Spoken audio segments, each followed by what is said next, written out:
Hi guys, today I am sharing my experience in one company, that is my interview experience. How should you give the answer in the technical round? Actually, I did give the interview as a profile of manual testing and SQL. There are some questions which is asked by the interviewer.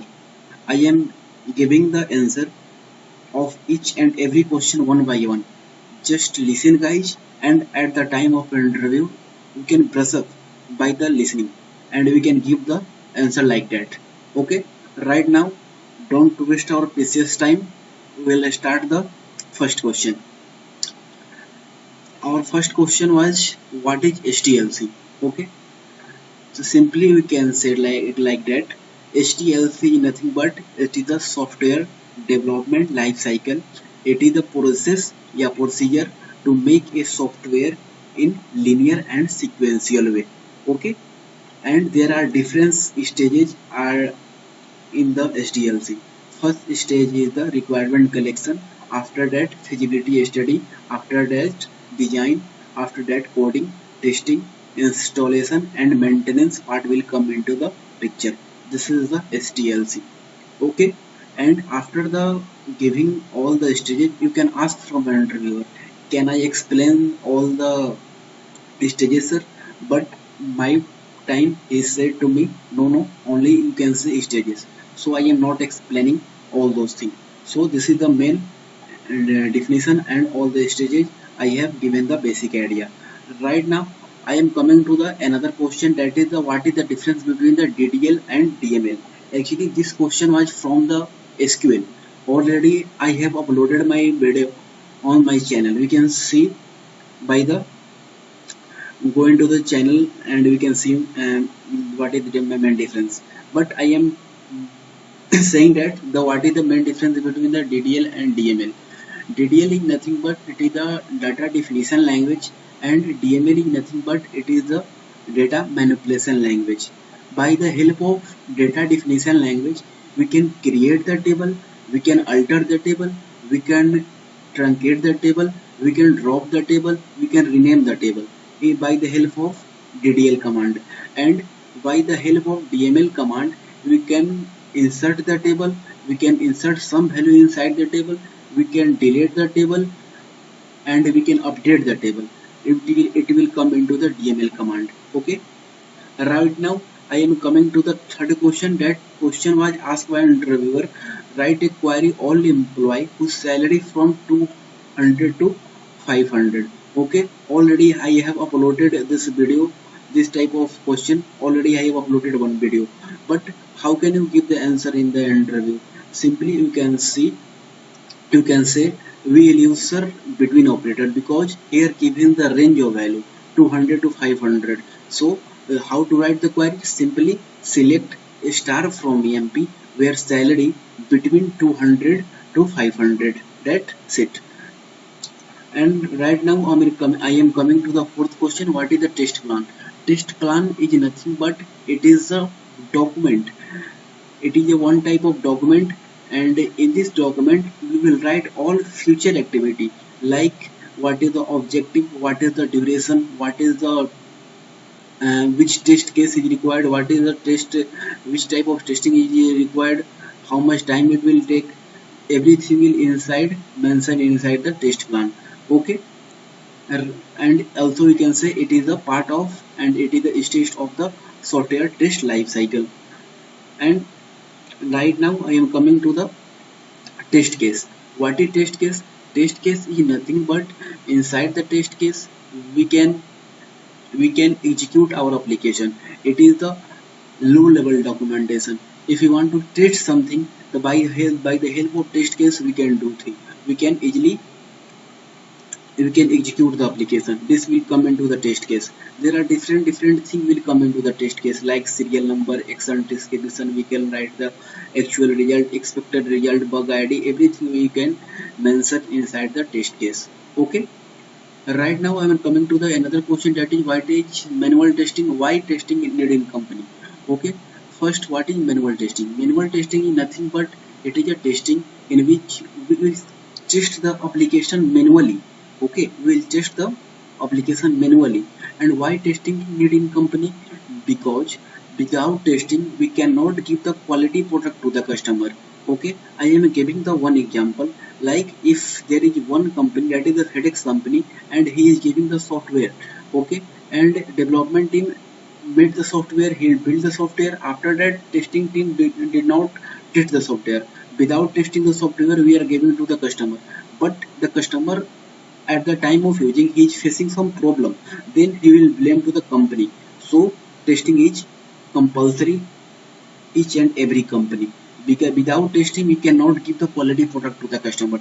This will come into the picture. We can say like that in the interview, it will give the better expression, better impression at the time of interview.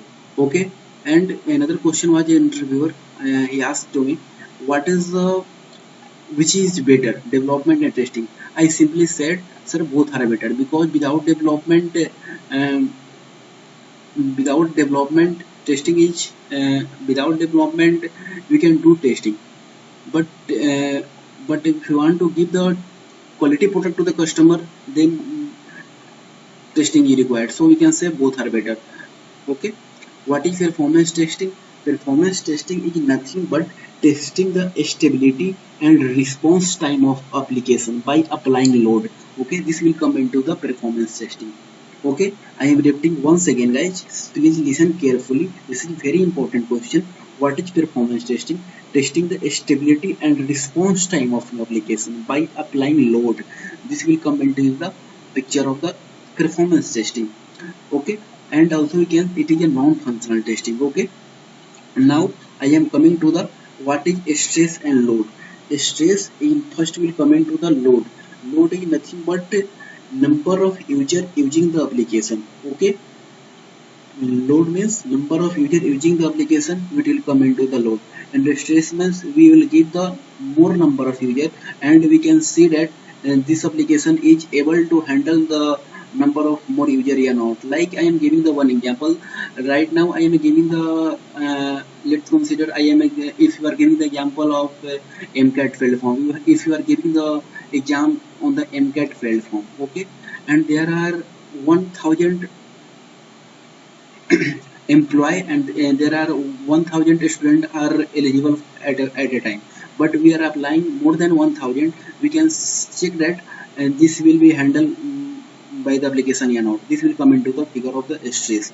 Okay, it is also part of the performance testing. Okay, right now I am coming to the another question. Give some example of non-functional testing. Okay, non-functional testing is, we can say like usability testing and compatibility testing, and also we can say functional testing. This will come into the non-functional testing. Another question was, who will do unit box testing? So we can say that unit testing is generally done by the development team, because unit testing is the type of the white box testing. Okay, what is another question was, what is the difference between the defect, error, failure? Okay, so we can simply say error is nothing but it done by the development team. The meaning of error, when development team will write the code, after writing the code he will mistake something into the variable, या comma mistake, या parenthesis mistake. There are some mistake, then he will be not able to compile the code. This will come into the error. Generally it will done by the development team. And defect is nothing but if we are getting any requirement but our actual result is not matching with the expected, this will come into the defect. Okay, defect is generally done by the our test engineer.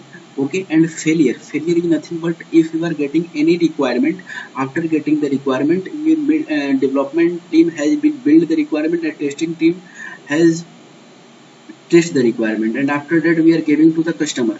But after the customer, when customer are using the application, he is facing some problem.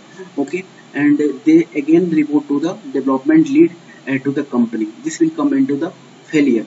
So we can summarize like that: failure is done by our customer, we can say end user, error is done by our development team, and defect is done by our test engineer. Okay, right now I am coming to the another question, that is decision table technique. Decision table technique is nothing but it is used for the more number of test coverage. Okay, it will be used for the more more number of test coverage. Generally, there are three type of decision table technique. First is known as error guessing, second one is known as equivalence partition, and third is known as the boundary value analysis. But we will discuss one by one. Error guessing is nothing but if you have any requirement, then our test engineer will choose everything against the requirement that will come into the error guessing. I will give the one example, like I have a one application like amount, and this amount section is acceptable only the minimum 1000 rupees and maximum 5000 rupees, but we are checking for the 99 like 5001. This will come into the error guessing. Equivalence partition is nothing but we will divide into the subclass. Like if there is any application he is accepting only like 1000 to 5000 value, then we will divide it into the subclass like 1000 to 1001. We will check any one value. After that 1000 to 2001 we will check any one value. This will come into the picture of the equivalence partition.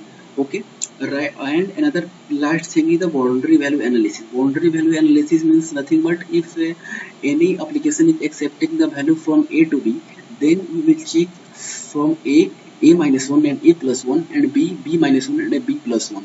This will come into the decision table technique. Okay, and another question was what is usability testing. Usability testing is nothing but it is a non-functional testing.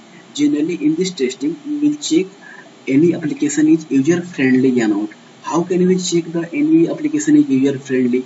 This UI and UX will be simple. Okay, and it will good look and feel. Also we can say easy to accessible. Easy to accessible means if any customer wants to download the application, easily he can download from the Play Store, also from the Google, and anywhere he can download. And whatever you are using the language inside the application, it will be the simple. It will come into the usability testing. We can give the example of like Gmail. In the Gmail, you know that it is a user friendly application because all the static part inside the left and all the dynamic part will in the right. This will come into the usability testing. Okay, severity and priority with proper example. This was my another question which is asked by an interviewer. Severity is nothing but it will come into the picture how much any application impacting business. This will come into the severity. Generally severity is different type like blocker, major, minor and driver. Okay, and priority is nothing but we can say like which bug is fixed first, because this bug will be higher bug, medium and lower bug. This will come into the picture. I will make one separate video for the severity and priority because this is a very big topic, so I cannot discuss too much because video are going to so much long. Okay, right now I am coming to the difference between white box testing and black box testing. White box testing and black box testing is nothing but first we will coming to the white box testing. White box testing is generally done by our development team, and black box testing is generally done by the testing team. White box testing internal code is mandatory, but the black box testing there is no need of the code. Okay, white box testing is known as the internal structure of the code, and the black box is known as the external. Okay, this will come into the picture.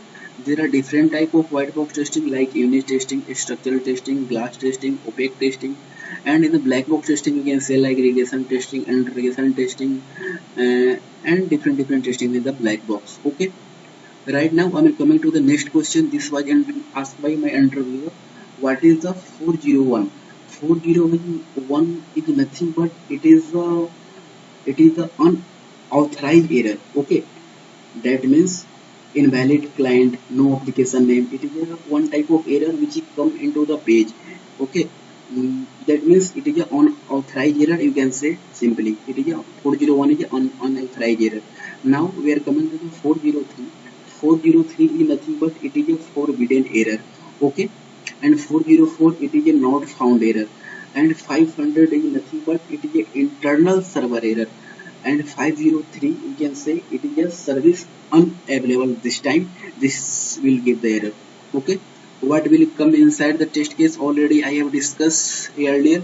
The serial number, action description, also actual result, accepted result, precondition, bug ID, everything we can mention inside the test case. By moving one of the following digit, make the equation correct. I am giving one equation here, 62 minus 63 equal to 1. But if you want to correct this equation, this is a one puzzle. Okay, if only we can change one digit and we should make correct equation. So only will change 2 to the power 6, and 2 to the power 6 we know that 64 will become, and minus 63 will equal to 1. Okay, that's it for the today guys, and tomorrow I will discuss another video for my